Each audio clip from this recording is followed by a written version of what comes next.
rencanamu, namun tetap ku pegang janjimu. Pengharapanku hanya padamu. Hatiku percaya,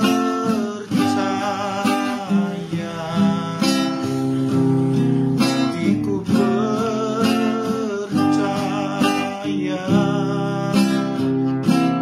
hatiku percaya, selalu ku percaya. Hatiku percaya,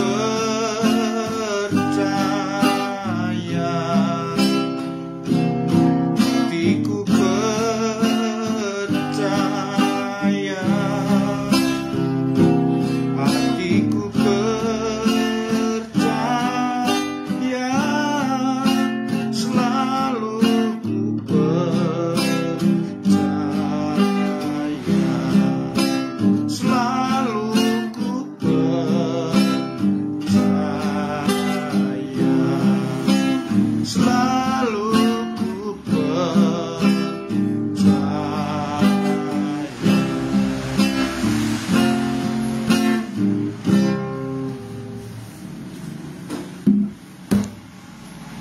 Oke, baik, sebelum kita mulai perkuliahan pada sore hari ini, mari kita satu dalam doa. Bapa, di dalam nama Tuhan Yesus Kristus, kembali kami mengucap syukur hari ini bersama seluruh mahasiswa STT Spirit akan kembali mengikuti perkuliahan Tuhan dalam mata kuliah Kolokvium Biblikum Tuhan, yaitu mengenai seminar keahlian tentang Alkitab Tuhan. Biar Tuhan mengurapi hamba-Mu Tuhan yang akan memberikan pengajaran, biar hamba boleh dapat mengajarkan segala sesuatu yang Kau perintahkan untuk hamba ajarkan kepada seluruh mahasiswa, dan berikan pengertian hikmat bagi hamba-Mu dan bagi seluruh mahasiswa sehingga dapat mengerti maksud firman Tuhan yang disampaikan lewat mata kuliah ini Tuhan. Biar Tuhan beracara dari awal sampai akhirnya. Tuhan berikan signal terbaik sehingga seluruh mahasiswa STT Spirit dapat mengikuti dengan baik tanpa ada suatu gangguan apapun Tuhan. Dalam nama Tuhan Yesus Kristus kami mulai perkuliahan ini. Haleluya. Amin.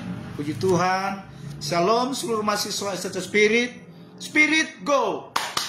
Bertumbuh, berbuah, menuai. Puji Tuhan. Tetap semangat seluruh mahasiswa STT Spirit. Hari ini mata kuliah untuk S2 dan S3, yaitu mata kuliah Kolokvium Biblikum. Namun seluruh mahasiswa termasuk S1 juga dapat mengikuti, sebab ini juga bagian dari mata kuliah Teologi Biblika. Dan ini dari mata kuliah Teologi Biblika akan diperdalam lagi di dalam mata kuliah Kolokvium Biblikum. Jadi walaupun ini untuk pasca sarjana, tetapi untuk mahasiswa S1 terutama yang belum mengikuti mata kuliah Teologi Biblika, maka boleh mengikuti mata kuliah hari ini, karena ini sekaligus dengan mata kuliah Teologi Biblika diperdalam dalam Kolokvium Biblikum. Jadi ini adalah istilah ilmiah di dalam istilah Kolokvium ini adalah istilah seminar keahlian tentang Alkitab. Jadi disebut Kolokvium Biblikum, seminar keahlian tentang Alkitab. Puji Tuhan. Dalam bab 1 pendahuluan, kita lihat saudara, Biblika itu atau Biblia adalah kumpulan kitab suci sebagai wahyu dari Tuhan bagi umat Kristen dan semua orang percaya. Jadi bukan hanya umat Kristen saja, semua agama yang percaya kepada Alkitab, maka ini akan bermanfaat untuk mereka boleh dapat mengerti kebenaran di dalam Alkitab sebagai wahyu daripada Tuhan. Nah, karena Alkitab itu adalah suatu kesempurnaan, kitab kesempurnaan dari semua kitab yang ada. Semua kitab yang ada, Alkitab adalah sumber dari semua kitab suci yang ada. Jadi karena ini Alkitab adalah kitab suci dari Allah, disebut Alkitab. Alkitab adalah kitab suci agama Kristen yang sumbernya dari ilham Roh Kudus yang disampaikan Allah melalui para nabi dalam perjanjian lama dan para rasul dalam perjanjian baru, sesuai yang ditulis dalam Efesus 2 ayat 20. Jadi segala tulisan dalam Alkitab itu adalah bersumber dari ilham Roh Kudus. 2 Timotius 3 ayat 16. Kitab Perjanjian Lama selain menyampaikan pesan atau suara Allah melalui para nabi yang disebut profetia, juga dalam sejarah para raja Israel dan Yehuda ada begitu banyak pernyataan Allah dan nasihat serta arahan-arahan Allah yang ditulis dalam Alkitab tentang kisah-kisah atau cerita para raja dan orang-orang yang ditentukan Allah untuk menyatakan pesannya. Jadi selain menyuarakan pesan Allah atau profetia, Allah juga menyampaikan pesannya melalui para nabi untuk sesuatu yang akan terjadi yang disebut dengan suara nubuatan atau yang disebut profetik, suara profetik. Kitab Perjanjian Baru adalah kitab yang ditulis tentang penggenapan dari suara nubuatan dari Perjanjian Lama kepada para nabi di Perjanjian Lama, misalnya nubuatan Allah di dalam Nabi Yesaya, dalam kitab Nabi Yesaya tentang kelahiran Yesus Kristus sebagai Mesias atau Mesiat. Dalam Perjanjian Lama Yesaya 9 ayat 5 yang digenapi di dalam kitab Perjanjian Baru, yaitu dalam Matius 1 ayat 18 sampai 25 dan Lukas 2 ayat 1 sampai 20. Jadi sudah ada nubuatan dari kitab Yesaya tentang kelahiran Yesus dalam Yesaya 9 ayat 5, kemudian digenapi di dalam Matius 1 ayat 18 sampai 25 dan Lukas 2 ayat 1 sampai 20. Jadi selain menyatakan penggenapan dari suara nubuatan Allah melalui para nabi, kitab Perjanjian Baru juga menceritakan tentang kisah-kisah tentang Yesus Kristus pada muridnya serta menyatakan kuasanya melalui mujizat-mujizat yang dilakukan Yesus Kristus yang disaksikan murid-muridnya serta banyak orang Yahudi serta para imam kepala dan para ahli Taurat dan orang-orang Farisi telah mendengar dan mengetahui tentang mujizat-mujizat yang dilakukan Tuhan Yesus Kristus. Dalam Perjanjian Baru juga menulis tentang bagaimana Allah yang disebut dalam bahasa Ibrani Elohim itu jamak sebagai Tuhan. Tuhan itu disebut sebagai Eloha, itu tunggal. Tuhan adalah Eloha atau disebut Allah itu Tuhan itu Esa, Eloah. Nah, dalam hal ini Elohim sebagai Allah Bapa, Anak dan Roh Kudus itu ada dalam kesatuan yang esa yang disebut Tuhan atau Eloah, yaitu Tuhan Yesus sebagai wujud daripada Allah Trinitas, Bapa, Anak, Roh Kudus. Wujudnya itu ya Yesus Kristus, yaitu Yesus Kristus. Itulah sebabnya Yesus Kristus berkata kepada orang-orang Yahudi di dalam kitab Yohanes 5 ayat 46, Sebab jikalau kamu percaya kepada Musa, tentu kamu akan percaya juga kepadaku, sebab ia telah menulis tentang aku. Jadi ini Tuhan Yesus katakan kepada orang-orang Yahudi, di latar belakangi karena ketika Yesus mengajar tentang kebenaran kepada orang Yahudi, orang-orang Yahudi itu hanya lebih percaya kepada apa yang ditulis oleh Musa. Sehingga Yesus menjelaskan di dalam Yohanes 5 atau 46 ini, sebab jikalau kamu percaya kepada Musa, tentu kamu akan percaya juga kepadaku, sebab ia, yaitu Musa, telah menulis tentang aku. Jadi mulai dari kitab Kejadian sampai kitab Ulangan yang disebut kitab Pentatuk, 5 kitab Musa disebut Pentatuk. Itu Musa menulis semua tentang Yesus. Semua gambaran atau merujuk kepada Yesus Kristus. Jadi ini Yesus Kristus yang menyatakan ini. Dan ini adalah sesungguhnya waktu Musa menulis pada mulanya Allah menciptakan langit dan bumi, itu berarti Yesus Kristuslah pencipta itu. Karena Musa menulis tentang bagaimana Allah menciptakan langit dan bumi. Berarti ketika Yesus bilang kepada orang Yahudi, Musa telah menulis tentang aku, yaitu Yesus, maka tentu setiap tulisan daripada Musa itu merujuk kepada perbuatan-perbuatan Yesus yang ajaib, mulai dari penciptaan, mulai dari berbagai syarat-syarat di dalam kitab Imamat, dalam pengorbanan-pengorbanan yang tulis dalam kitab Imamat, itu gambaran tentang pengorbanan Kristus. Semua bayang-bayang tentang Kristus yang pada akhirnya ketika di perjanjian baru digenapi, yaitu Yesus yang menjadi korban untuk menebus dosa dan pelanggaran manusia. Kalau waktu zaman Musa, binatang yang jadi korban untuk menebus dosa, untuk menebus salah. Dan setelah di perjanjian baru, Yesuslah yang menjadi korban. Nah, itu sebabnya semua yang ditulis dalam kitab Pentatuk itu mulai penciptaan, mulai peraturan,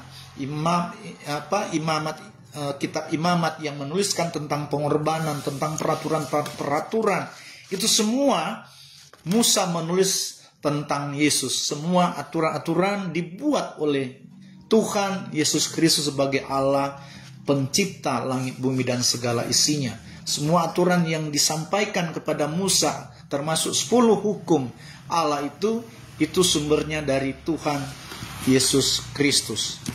Dalam kitab Yohanes 5 ayat 39 sampai 40 berkata, kamu menyelidiki kitab-kitab suci sebab kamu menyangka bahwa olehnya kamu mempunyai hidup yang kekal.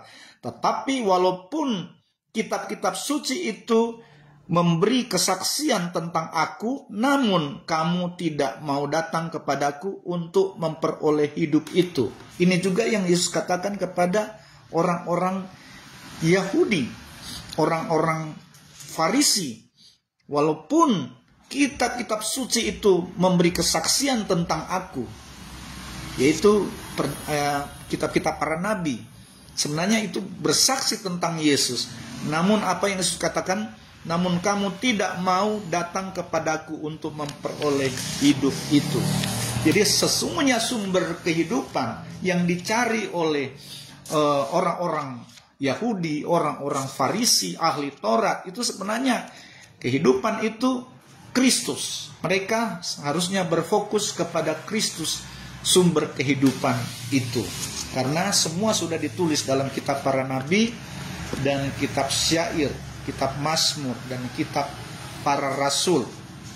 Nah, kita masuk di dalam bab 2, Septuaginta dan kanonisasi. Septuaginta dan kanonisasi. Pertama, Septuaginta.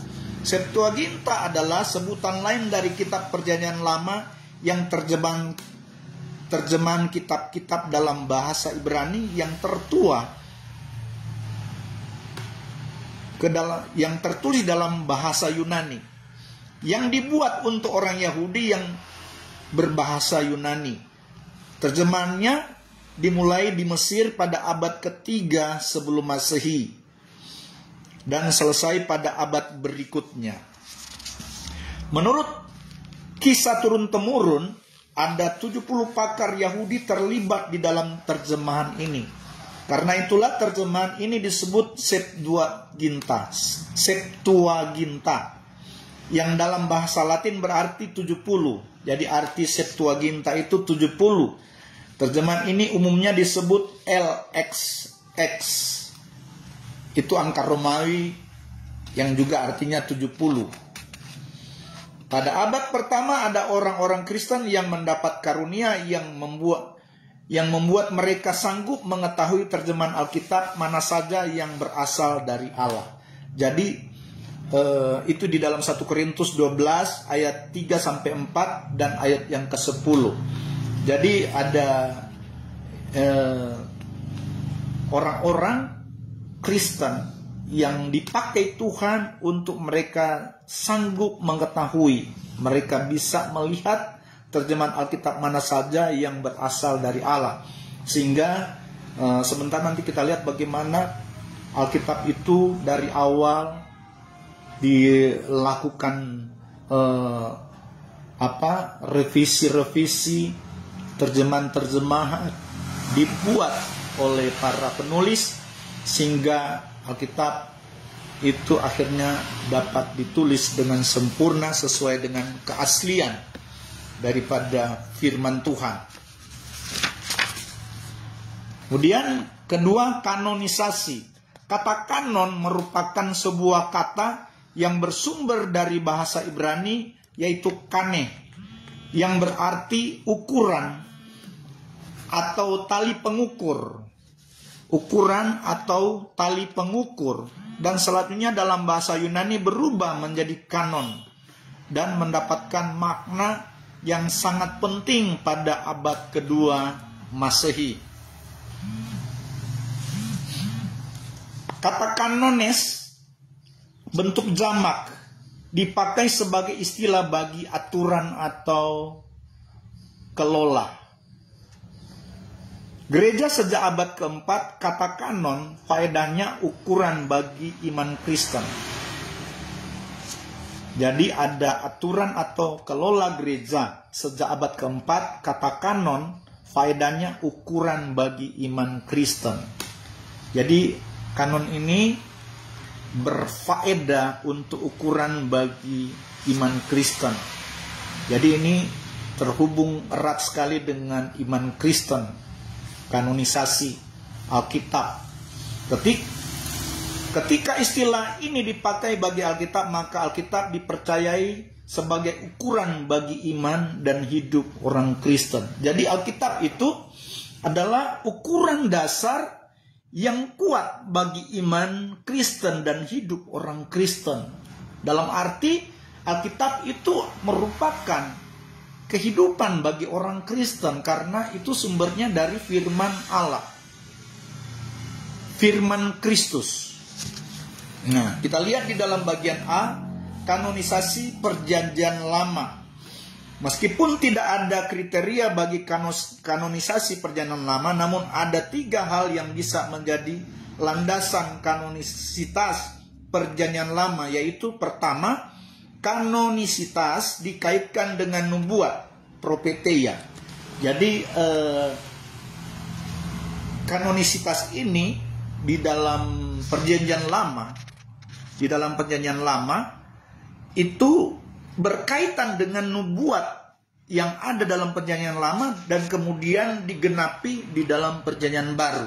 Jadi sangat berkaitan dengan profetia, nubuatan Alkitab dari Perjanjian Lama kemudian digenapi dalam Perjanjian Baru.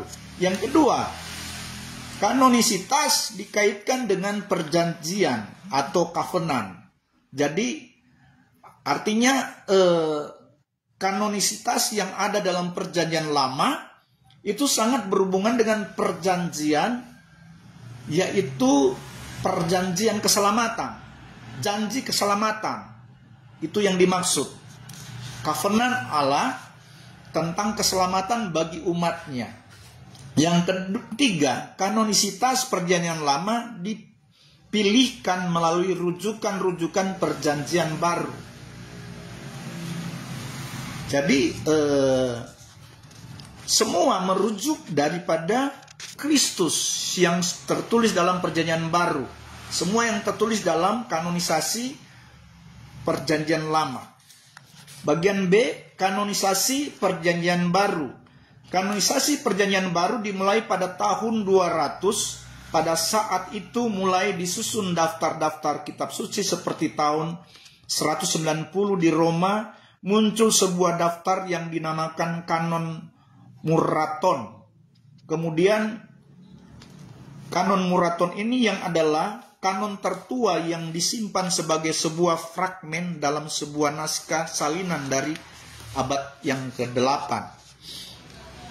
L.A. Muraton yang menemukan fragmen tersebut dan menerbitkan pada tahun 1740, kanon ini mengandung daftar kitab-kitab yang dipakai jemaat di Roma.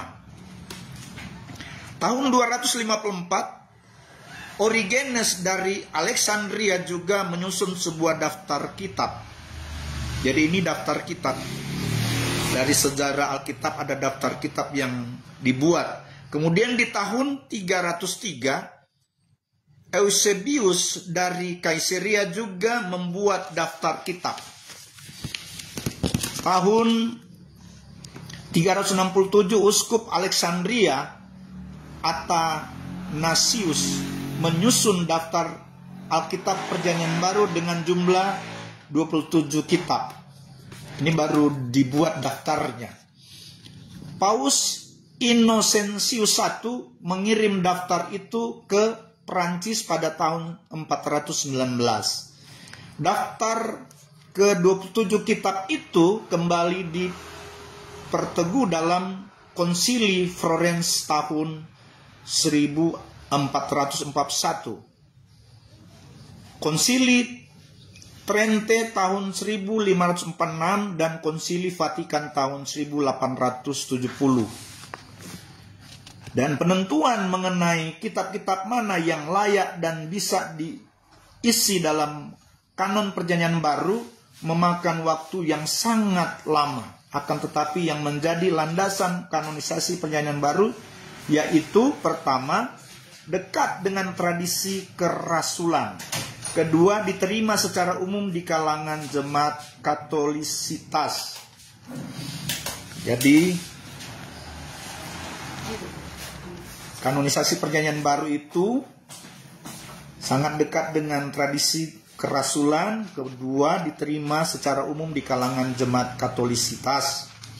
Dalam materi teologi biblika telah dibahas tentang terjemahan pertama Alkitab, yaitu ada pertama dalam bahasa Syria yang disebut kitab Pesita. Kemudian ada dalam bahasa Ethiopia, itu ditulis abad ke-5 sampai abad ke-6 Masehi.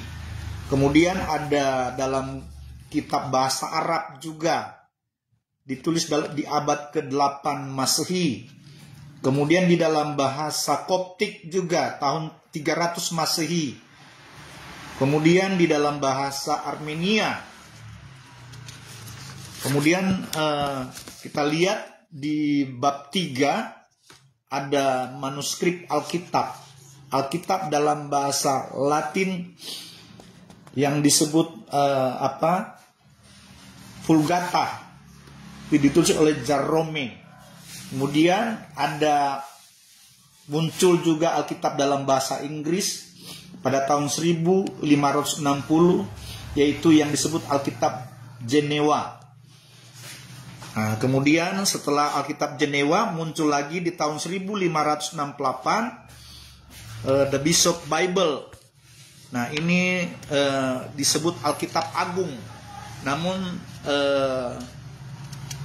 dalam Alkitab Jenewa masih lebih populer daripada Alkitab Agung, sehingga muncul lagi kitab yang disebut The King James Bible atau Authorized Version pada tahun 1611. Nah, Ini adalah pengganti Alkitab Jenewa. Alkitab ini telah digunakan hampir 400 tahun.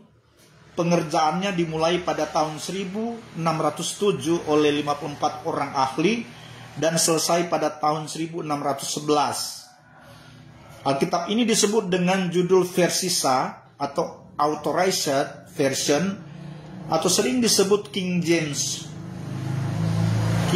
Bible.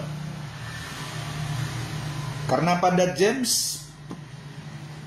pada saat itu Raja James pertama merupakan pendukung utama, Alkitab ini segera menjadi Alkitab nasional bangsa Inggris pada tahun 1982. Diterbitkan revisi King James Bible dengan judul New King James Version atau NKJV. Haleluya. Kemudian kita melihat Alkitab masuk di Indonesia. Alkitab di Indonesia. Terjemahan pertama Alkitab masuk di Indonesia dari bahasa Melayu, yaitu pertama dari Ruil Hassel Hernius tahun 1651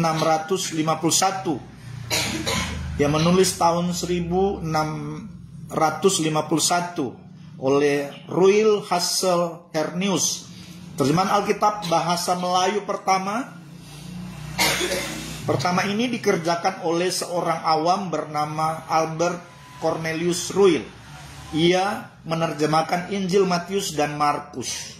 Ini pertama kali terbitan ini merupakan terbitan wibahasa, yaitu bahasa Diglot.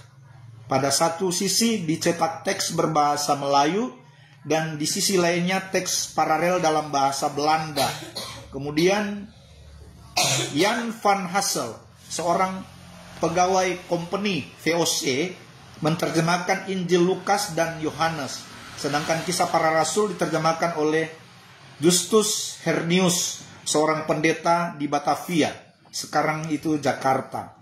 Keempat Injil dan Kisah Para Rasul dibentuk dwibahasa, yaitu bahasa Belanda dan bahasa Melayu.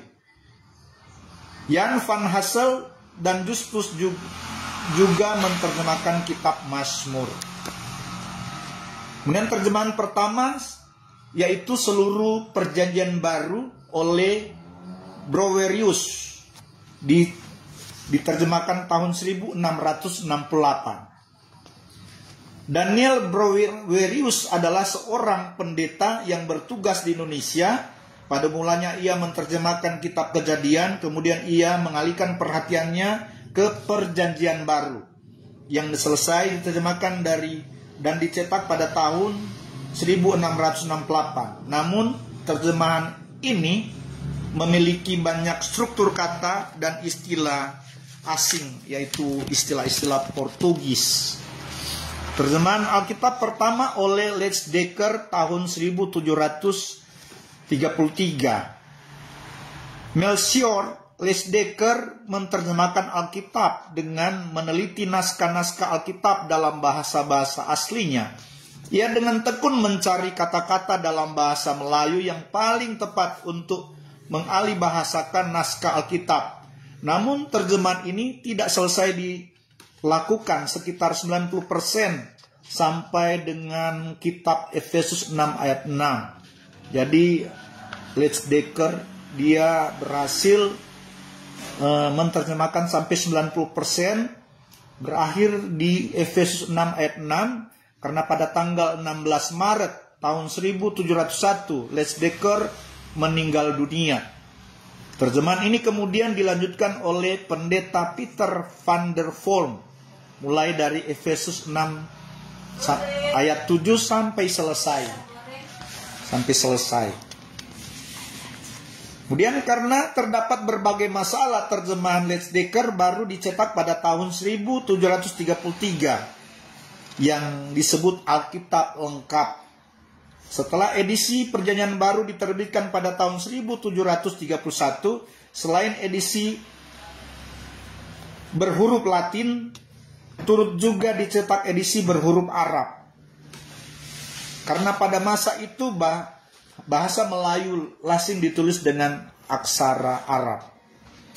Oleh karena terjemahan Leitsdecker memakai bahasa Melayu tinggi dan banyak memakai kata-kata pinjaman dari bahasa Arab dan Persia, maka timbullah usaha-usaha untuk merevisinya dengan memakai bahasa Melayu rendah seperti yang lazim dipakai.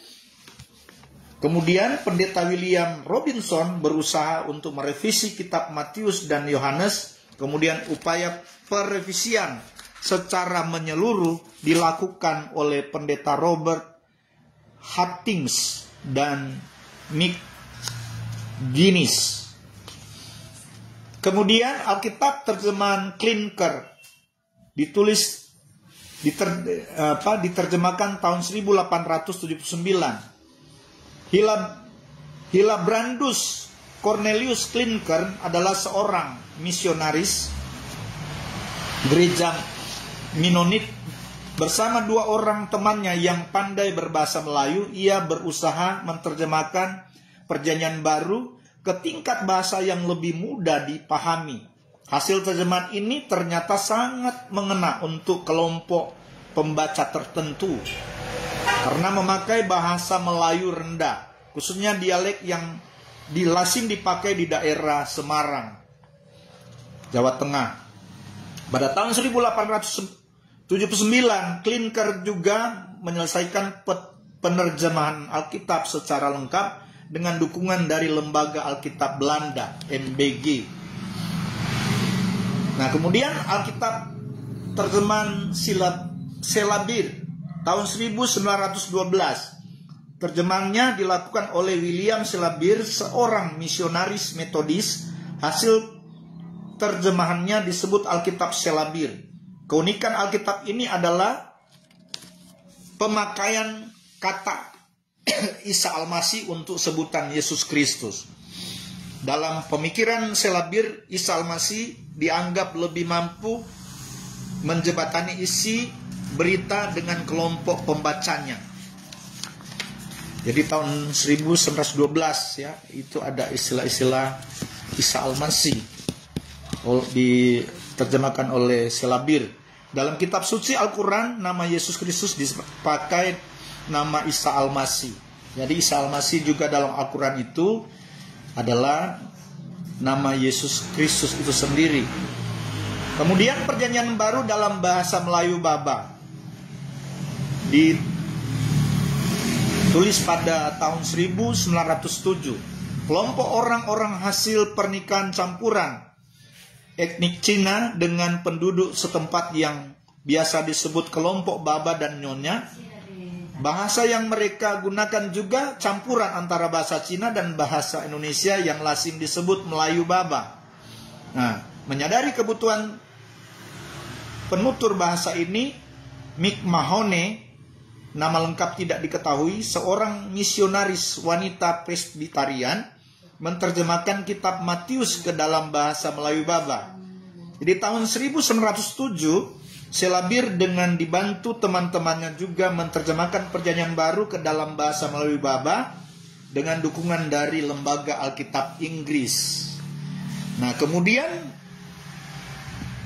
muncul Perjanjian Baru dalam terjemahan Bode tahun 1938. Dengan bantuan 3 lembaga Alkitab, yaitu Lembaga Alkitab Belanda NBG, Lembaga Alkitab Inggris BFBS, dan Skotlandia NBSS, W.A. Bode, seorang guru teologi, menerjemahkan Perjanjian Baru dengan memeriksa terjemahan Leitsdecker, Klinker, dan Selabir. Hasil terjemahan ini disebut Perjanjian Baru terjemahan Bode yang terbit tahun 1938.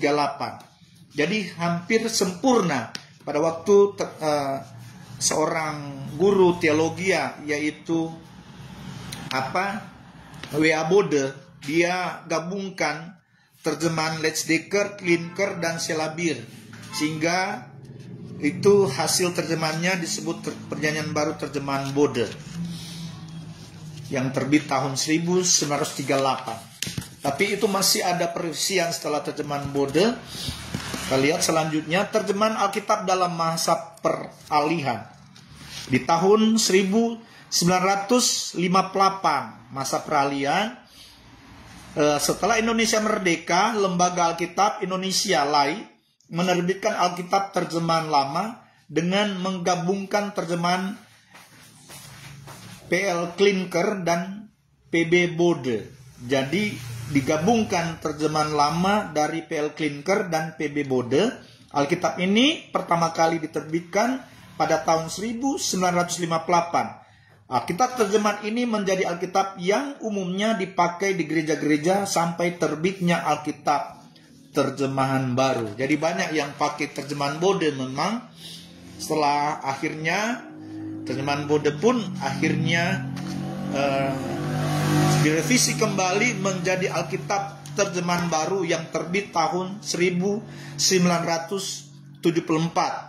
Mengingat kebutuhan Alkitab di dalam bahasa Indonesia, LAI bekerja sama dengan Gereja Roma Katolik membentuk tim penerjemahan yang terdiri atas para ahli biblika dan bahasa. Tim ini diketuai oleh Dr. J.L. Abineno yang berhasil menyelesaikan penerjemahan Perjanjian Baru yang diterbitkan pada tahun 1971. Kemudian Perjanjian Lama sekaligus Alkitab lengkap diterbitkan pada tahun 1974. Jadi Alkitab lengkap itu yaitu terjemahan baru itu diterbitkan tahun 1974 yang menjadi Alkitab lengkap dan sempurna. Inilah Alkitab bahasa Indonesia yang pertama dipakai oleh semua umat Kristen di Nusantara yang dikenal dengan nama Alkitab Terjemahan Baru atau TB. Nah, Alkitab Terjemahan Baru ini menjadi Alkitab Terjemahan Baru internasional, bahkan dicetak oleh LAI untuk bahasa-bahasa daerah yang sumbernya dari Terjemahan Baru, Alkitab Terjemahan Baru. Meskipun memang sempat juga ada perevisian lain yang disebut Terjemahan Baru Revisi atau TB2, namun Terjemahan Baru ini yang adalah Alkitab yang sudah lengkap dan sempurna. Jadi itu penting kita ketahui bahwa Alkitab yang ditulis itu sudah melalui revisi demi revisi untuk akhirnya mendapatkan kesempurnaan, sumber-sumber keaslian yang ditemukan oleh para penulis, kemudian diterjemahkan dan akhirnya menjadi Alkitab yang sempurna dalam Alkitab Terjemahan Baru. Nah, itu sebabnya Alkitab dapat direvisi dengan sempurna sebab Tuhan mau firman-Nya dapat disampaikan bagi semua orang, dan Alkitab sangat terbukti sebagai firman Allah. Jadi terbukti Alkitab itu adalah firman Allah karena sumbernya dari para penulis, para nabi, para rasul yang mendapatkan ilham Roh Kudus. Kemudian akhirnya Alkitab ini direvisi karena banyak sekali penulisan-penulisan yang dari berbagai bahasa yang pada akhirnya disempurnakan sampai pada akhirnya Alkitab Indonesia dan menjadi Alkitab internasional. Terjemahan baru itu disebut sebagai Alkitab sempurna yang Alkitab yang lengkap. Nah, kemudian di dalam bab 4, Alkitab adalah firman Allah. Jadi kita harus percaya bahwa Alkitab itu adalah firman Allah, bukan karena pikiran manusia, tetapi itu sumber dari ilham Roh Kudus, yaitu firman Allah sendiri. Bukti Alkitab adalah firman Allah. Alkitab itu ditulis oleh Tuhan melalui para nabi dan para rasul. Kemudian kita bisa melihat bagaimana Allah menyuruh Musa untuk menulis. Di dalam Keluaran 34 ayat 27, Allah menyuruh Nabi Musa untuk menulis apa yang harus ditulis. Jadi Allah yang menyuruh Musa untuk menulis apa yang harus ditulis. Keluaran 34 ayat 27. Kemudian dalam Yeremia 36 ayat 1-2 juga Allah menyuruh kepada Yeremia untuk menulis apa yang dikehendakinya, apa yang dikehendaki Tuhan, ditulis oleh Yeremia. Kemudian di dalam kehidupan Rasul Paulus, juga Galatia 1 ayat 11 sampai 12, Rasul Paulus menulis dari siapa ia menerima Injil. Jadi sumbernya dari Allah, sumbernya dari Kristus, Sang Firman yang jadi manusia, Sang Firman yang hidup. Nah, jadi saudara, dalam kitab para nabi dan kitab Mazmur itu tertulis tentang Kristus. Di dalam Lukas, mari kita lihat dalam Alkitab, kita mau masuk di dalam bagaimana kita mengenal rahasia di dalam Alkitab, rahasia Kristus dalam Alkitab. Lukas 24 ayat 44. Kita lihat Lukas 24 ayat 44, demikian firman Tuhan.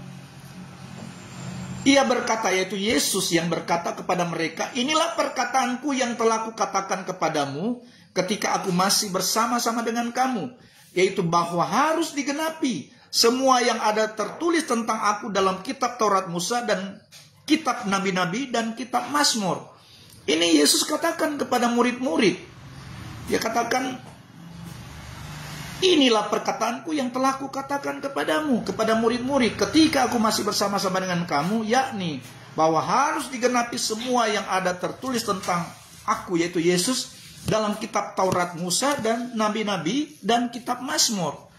Sampai tentunya pada kitab-kitab para rasul di dalam perjanjian baru. Semua dari perjanjian lama itu nubuatan-nubuatan, profetia yang menulis tentang Kristus, meskipun di dalam perjanjian lama itu tidak ditulis Yesus Kristus, tetapi semua adalah gambaran Kristus. Semua merujuk kepada Kristus, dan Yesus bilang kepada murid-murid bahwa itu harus digenapi. Semua yang tertulis tentang aku dalam kitab Taurat Musa, kitab para nabi-nabi dan kitab Mazmur. Itu berarti semua yang ditulis oleh Musa dan para nabi, bahkan di kitab Mazmur, itu semua menulis tentang Yesus. Nah, ini harus kita ketahui, rahasia di dalam Alkitab itu intinya Kristus. Rahasia Allah adalah Kristus. Nah, kemudian kita lihat di dalam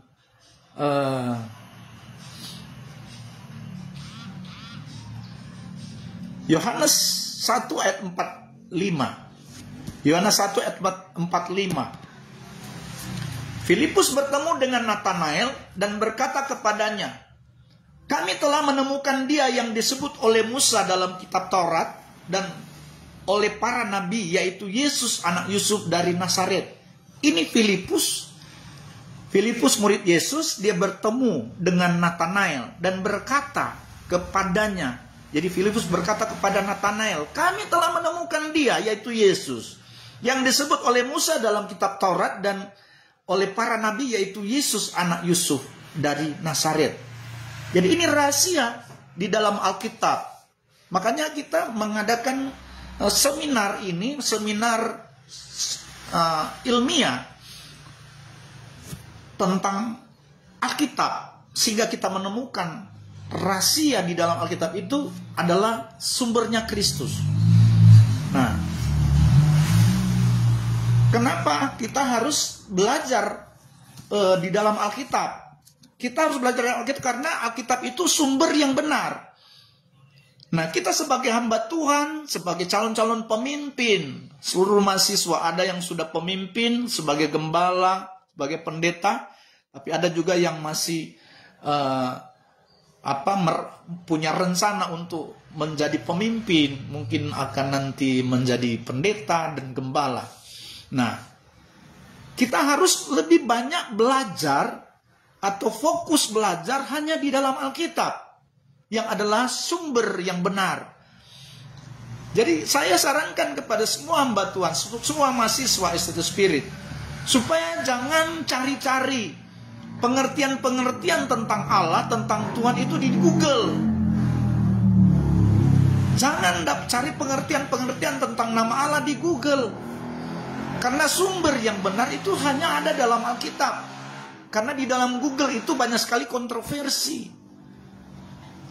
Kalau di Google kita mau cari tentang siapa Tuhan, maka akan muncul ajaran-ajaran yang menyesatkan di situ. Google akan memunculkan nama-nama lain selain Yesus. Kemudian kalau kita juga akan cari misalnya tentang dewa-dewa, nah akan muncul juga yang disebut oleh Google sebagai Tuhan ternyata juga dewa. Kemudian kita cari lagi hal-hal yang lain, ada banyak sekali kontroversi. Artinya Google itu tidak mutlak memberikan pemahaman yang benar tentang bicara tentang keselamatan atau pengenalan tentang Allah, pengenalan tentang Kristus. Itu tidak mutlak dia benar. Google itu banyak kesalahan-kesalahan. Tetapi kalau kita belajar meneliti Alkitab, kita belajar di dalam Alkitab, kita kaji di dalam Alkitab, studi ilmiah di dalam Alkitab, maka kita akan menemukan kebenaran dan rahasia yang ada di dalam Alkitab itu tentang nama Tuhan, tentang perbuatan Allah yang besar. Dan rahasia di dalam Alkitab memunculkan satu nama, yaitu Yesus Kristus sebagai rahasia Allah di dalam untuk kita manusia percayai. Jadi sumber kepercayaan sebagai orang Kristen itu dasarnya dari Alkitab. Alkitab itu menuliskan tentang firman yang hidup, yaitu Kristus sendiri, firman yang hidup itu. Nah, itu sebabnya kalau kita ingin mengenal Allah, maka kita harus belajar dalam Alkitab. Kita ingin mengenal siapa Tuhan, kita harus belajar dalam Alkitab. Kita belajar tentang, ingin mengenal lebih dalam tentang Kristus, kita harus belajar di dalam Alkitab. Kemudian di dalam Kolose 2 ayat 17 berkata, semuanya ini hanyalah bayangan dari apa yang harus datang, sedang wujudnya ialah Kristus. Artinya di dalam perjanjian lama itu yang ditulis oleh para nabi, para penulis-penulis yang ada di dalam perjanjian lama, kemudian dalam kitab Mazmur, itu semua adalah bayangan dari apa yang harus datang, yaitu wujudnya Kristus. Sedang wujudnya adalah Kristus. Kolose 2 ayat 17. Nah, kita akan belajar mengenal rahasia Allah di sini. Di dalam Alkitab kita akan melihat ada rahasia Allah yang harus kita temukan, sehingga kita tidak diombang-ambingkan dengan pengajaran palsu manusia. Apakah kita melalui Google kita mendapatkan pengajaran-pengajaran yang benar hanya kita dapat di dalam Alkitab. Kita hanya bisa dapati di dalam Alkitab. Mengenal rahasia Allah. Pertama, Yesus Kristus sumber hikmat dan wahyu yang kita bisa temukan di dalam Alkitab. Kolose 2 ayat 2 sampai 3. Supaya hati mereka terhibur dan mereka bersatu dalam kasih, sehingga mereka memperoleh segala kekayaan dan keyakinan pengertian dan mengenal rahasia Allah, yaitu Kristus. Kolose 2 ayat 2 dan ayat ketiga, sebab di dalam dialah tersembunyi segala harta hikmat dan pengetahuan. Di dalam Kristus tersembunyi segala harta hikmat dan pengetahuan. Artinya hikmat dan pengetahuan kita akan dapatkan ketika kita mengenal siapa Yesus. Saat kita temukan kebenaran firman Tuhan, yaitu Injil Kristus, kita mengenal rahasia Allah sebagai sumber hikmat, sumber pengertian.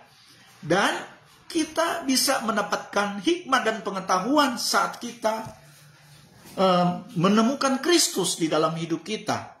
Dialah sumber hikmat dan pengetahuan. Makanya untuk kita dapat mengenal rahasia Allah, miliki Kristus di dalam hidup kita. Sebab rahasia Allah adalah Kristus. Kalau kita miliki Kristus, maka rahasia Allah terbuka di dalam setiap kehidupan kita. Haleluya.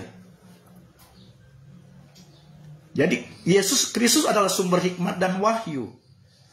1 Korintus 1 ayat 30. 1 Korintus 1 ayat 30. Tetapi oleh Dia kamu berada dalam Kristus Yesus, yang oleh Allah telah menjadi hikmat bagi kita. Ia membenarkan dan menguduskan dan menebus kita. Jadi Dia sumber hikmat di dalam hidup kita. Karena Yesus itu adalah hikmat bagi kita. Ia membenarkan dan menguduskan, bahkan menebus kita. Dia telah menebus kita dengan darahnya yang mahal. Jadi Yesus itu adalah Christ, the wisdom of God. Yesus adalah hikmat Allah. Haleluya. Yang kedua, mengenal rahasia Allah. Yang kedua, Yesus Kristus adalah Allah yang esa, yang sudah ada sebelum segala abad. Dia sang pencipta. Kenapa disebut Dia Allah yang esa? Di dalam Kristus ada kehendak Bapa, atau disebut Bapa itu Allah Bapa. Di dalam Kristus ada firman. Dia adalah firman yang jadi manusia. Di dalam Kristus ada kuasa Allah, yaitu Roh Kudus. Dialah Roh Kudus itu. Ini harus kita ketahui. Karena Kristus itu Allah yang esa. Dia Allah yang maha kuasa di dalam Wahyu 1 ayat 8. Nah, di dalam perjanjian, di dalam bahasa Ibrani kuno, bahasa Ibrani asli, Ibrani kuno. Nah, Allah itu ditulis El atau Elohim. Elohim itu jamak. Nah, jadi bisa dikatakan sebagai kita orang Kristen mengenal ada Tritunggal Allah, yaitu Bapa, Anak, Roh Kudus. Itu yang disebut Elohim yang benar, yaitu Bapa, Anak, dan Roh Kudus. Karena Elohim juga meskipun dewa-dewa atau berhala-berhala, dalam bahasa Ibrani juga disebut Elohim. Tapi Elohim orang Kristen, yaitu Bapa, Anak, dan Roh Kudus. Bapa, Anak, dan Roh Kudus itu adalah 3 pribadi yang ada di dalam satu wujud, yaitu Kristus. Nah, Kristus ini yang disebut Tuhan, huruf-huruf besar di dalam perjanjian lama. Tuhan, huruf-huruf besar dalam perjanjian lama disebut Eloha dalam bahasa Ibrani asli, bahasa Ibrani kuno, bahasa Tanak. Eloha artinya tunggal. Tuhan itu wujud daripada Kristus, atau disebut Eloha dalam bahasa Ibrani. Jadi Elohim itu di dalam Eloha. Tritunggal Allah itu wujudnya Kristus. Nah, haleluya. Kalau ada kata Allah yang Maha Esa, itu disebut Eloha, yang Maha Kuasa, atau Allah yang kekal, El Olam. Nah, kita lihat di dalam Yudas 25, Yudas 1 ayat 25. Yudas 1 ayat 25, Allah yang Esa, Juru Selamat kita, Yesus Kristus. Jadi Yesus Kristus adalah Allah yang esa, Eloha, Tuhan, huruf-huruf besar di dalam perjanjian lama. Tuhan. Jadi Yesus Kristus Tuhan kita, bagi Dia adalah kemuliaan, kebesaran, kekuatan, dan kuasa sebelum segala abad, dan dari sekarang dan sampai selama-lamanya. Dari kekal sampai kekal, Yesus itu Allah yang esa. Dia satu-satunya Tuhan. Haleluya. Ini Yudas 1 ayat 25. Jadi itu rahasia Allah. Kita temukan Kristus, Dia Allah yang esa. Artinya Tritunggal Allah yang dikenal oleh orang Kristen, Bapa, Anak, Roh Kudus, itu tinggal di dalam wujud Kristus. Karena bicara tentang Allah Bapa, itu berbicara tentang kehendak daripada Kristus. Bicara tentang Allah Anak, itu adalah firman, yaitu Kristus itu sendiri, wujud daripada firman, wujud daripada Allah itu, firman yang beda manusia. Yohanes 1 ayat 14. Bicara Allah Roh Kudus, itu kuasa daripada Kristus itu sendiri. Jadi Bapa, Anak, Roh Kudus itu di dalam Kristus. Ada, itulah Tritunggal Allah yang benar. Jadi sama seperti kita manusia, kita punya kehendak, kemauan yang disebut jiwa. Kemudian manusia juga itu ada tubuh. Kemudian manusia juga ada roh, yaitu tubuh, jiwa, dan roh. Tetapi ketiganya itu ada di dalam wujud manusia. Jadi baik jiwa manusia itu pribadi, roh itu pribadi yang ada dalam manusia, tubuh itu pribadi, tetapi satu dalam wujud manusia. Sama dengan Allah Bapa itu pribadi, kehendak Allah. Allah Anak itu juga pribadi, firman yang hidup. Kemudian Allah Roh Kudus juga pribadi. Ketiganya, tiga pribadi ini ada di dalam wujud Yesus. Inilah Tritunggal yang benar menurut versi SCT Spirit. Karena memang di SCT lain tidak mengajarkan hal yang sama seperti ini. SCT lain itu mengajarkan bahwa Yesus bukan Bapa, Bapa bukan Yesus, Yesus bukan Roh Kudus, Roh Kudus bukan Yesus, dan Bapa bukan Roh Kudus. Jadi seperti itu kalau di luar SCT Spirit. Tetapi kalau di SCT Spirit, Tritunggal SCT Spirit itu tiga di dalam satu. Bapa, Anak, dan Roh Kudus. Kehendak, firman, dan kuasa itu satu di dalam wujud Yesus Kristus, Allah yang hidup. Ini rahasia yang harus kita ketahui. Sebagai mahasiswa SCT Spirit, Tritunggal itu sesuai dengan dasar Alkitab. Yaitu tiga di dalam satu, bukan satu di dalam tiga. Tiga dalam satu artinya Bapa itu di dalam Kristus, karena Bapa itu kehendak daripada Kristus. Firman itu ya jelas, firman yang jadi manusia. Wujudnya itu adalah firman yang hidup. Kemudian Roh Kudus yaitu kuasa daripada Kristus. Sehingga baik Bapa, Anak, dan Roh Kudus wujudnya satu, yaitu Yesus Kristus. Kolose 2 ayat 9, bahwa di dalam Dia secara jasmania berdiam seluruh kepenuhan kealahan. Artinya tiga pribadi Allah, Bapa, Anak, Roh Kudus, diam di dalam Dia, wujud Yesus Kristus. Puji Tuhan. Kemudian kita lanjut.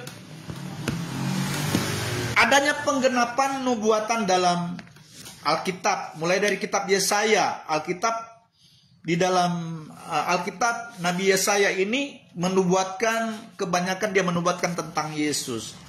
Jadi Alkitab menubuatkan melalui Nabi Yesaya tentang kelahiran Yesus. Contoh di dalam Yesaya 7 ayat 14, digenapi sekitar 700 tahun kemudian di dalam Matius 1 ayat 21 sampai 23. Kemudian juga dalam Yesaya 9 ayat 5 itu juga menubuatkan tentang Kristus, kelahiran Kristus. Kemudian digenapi dalam kitab Lukas. Kemudian Tuhan Yesus ia mengatakan tentang keruntuhan bait Allah di Yerusalem, Matius 24 ayat 1 sampai 2. Digenapi sekitar 40 tahun kemudian kota Yerusalem dihancurkan oleh tentara Romawi di bawah pimpinan Jenderal Titus pada tahun 70 Masehi. Jadi itu juga nubuatan Yesus, kemudian itu sudah digenapi. Kemudian bagian C ada kesatuan isi dalam Alkitab yang menakjubkan. Jadi di dalam isi Alkitab itu ada secara keseluruhan Alkitab, di dalam Alkitab tertulis dalam kurun waktu kurang lebih 1500 tahun, dan ada 40 penulis. Ya, 40 penulis itu mulai dari kitab, mulai dari penulis Musa, kitab para nabi, kemudian sampai para rasul. Itu jumlahnya ada 40 penulis, 40 orang penulis yang berbeda dengan latar belakang yang berbeda pula. Ya, meskipun mereka menulis, tetapi mereka menulis yang diperintahkan oleh Tuhan atau ilham daripada Roh Kudus. Sehingga manusia, para 40 penulis ini bagaikan pena Allah. Yang penulis sebenarnya adalah Allah itu sendiri, Yesus Kristus. Di antaranya ada raja, nabi, gembala, nelayan, tabib, dan lain-lain. Walaupun mereka hidup dalam kurun waktu yang berbeda dan dengan latar belakang yang berbeda, namun isi tulisan mereka tidak pernah saling bertentangan, melainkan memiliki satu pesan atau berita yang sama dan tersusun secara harmonis. Mulai dari kitab para nabi sampai kitab para rasul itu sangat tersusun rapi. Dan semua nubuatan tergenapi semua di dalam Perjanjian Baru itu. Kemudian bagian D, ketepatan terhadap ilmu pengetahuan. Dalam kitab Nabi Yesaya yang ditulis sekitar tahun 700 sebelum Masehi mencatat bahwa bumi adalah bulat. Itu Yesaya 40 ayat 22. Dan dibuktikan sekitar 2200 tahun kemudian, yaitu ketika Columbus berlayar mengelilingi bumi pada tahun 1490 Masehi. Kitab Nabi Ayub juga dituliskan sekitar tahun 3000 sebelum Masehi, mencatat bahwa bumi kita ini tergantung dalam kehampaan. Nah, Ayub 26 ayat 7 itu. Ilmu pengetahuan membuktikan bahwa bumi berada dalam bentangan langit yang hampa udara di alam semesta. Terbukti apa kata Alkitab jauh sebelumnya dibuktikan oleh ilmu pengetahuan. Kemudian Alkitab berkuasa membaharui kehidupan manusia. Ini yang sudah terakhir. Ada jutaan bahkan puluhan juta orang yang semulanya hidupnya penuh dosa telah mengalami perubahan yang menakjubkan setelah mereka mendengar, membaca atau merenungkan dan menerima firman Allah yang tertulis dalam Alkitab. Alkitab berkuasa untuk mengubah dan memperbaharui hidup manusia dari kebinasaan kekal kepada kehidupan yang kekal. Banyak juga melalui apa yang ditulis dalam Alkitab ketika manusia percaya dan melakukan firman, maka banyak mujizat juga terjadi, yang sakit disembuhkan, yang lemah dikuatkan. Banyak terjadi perubahan atau mujizat terjadi di dalam kehidupan manusia yang percaya kepada Alkitab. Jadi Alkitab berkuasa untuk mengubah kehidupan manusia yang buruk menjadi kebiasaan yang baik. Seperti Roma 10 ayat 17. Iman timbul dari pendengaran firman Tuhan. 1 Petrus 1 ayat 23. Terjadi perubahan dan kebiasaan yang baik saat manusia membaca, mendengarkan, renungkan firman Tuhan, bahkan dia melakukan dengan setia.